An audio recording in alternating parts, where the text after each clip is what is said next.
Dans l'actualité également, l'appel d'un père pour éviter d'autres victimes. Il y a 2 ans, sa fille de 16 ans était fauchée à Douai par un conducteur qui s'était endormi au volant. Il souffrait d'apnée du sommeil. L'affaire a été classée sans suite.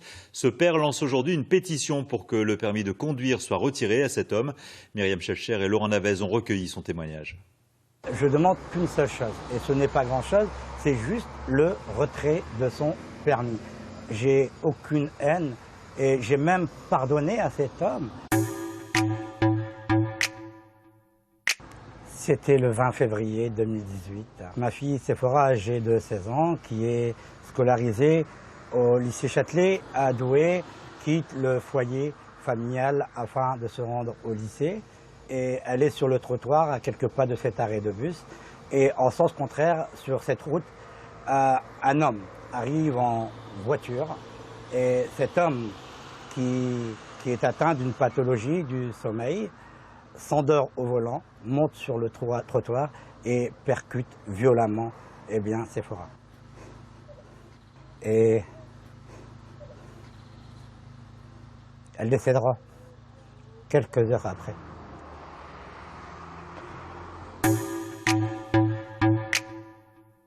L'affaire est classée sans suite avec aucune sanction pénale et administrative. Ce chauffeur reconnaît volontiers que la maladie, qui est une maladie du sommeil, peut le faire endormir à tout moment. Et les expertises médicales, judiciaires, confirment l'exactitude des renseignements concernant la pathologie. Il dit qu'il peut s'endormir à tout moment, mais il brave tous les dangers. Et cet homme, en son âme et conscience, moi je pense, devrait cesser de rouler avec son véhicule afin de ne pas récidiver, car ceci est un danger pour nos concitoyens.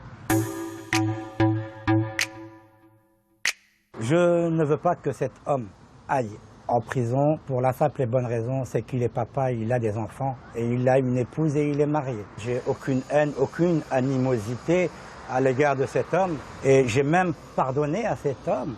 Je demande qu'une seule chose et ce n'est pas grand-chose, c'est juste le retrait de son permis afin que demain, ceci ne puisse plus jamais arriver ici à Douai avec cette personne-là. Et au cours de ce tournage, le procureur de Douai nous a informé qu'il a saisi le sous-préfet, seul habilité à convoquer une commission médicale pour voir si l'état de santé du chauffeur est compatible avec la conduite. De son côté, l'avocat de la famille de Sephora demande le renvoi du conducteur devant le tribunal correctionnel.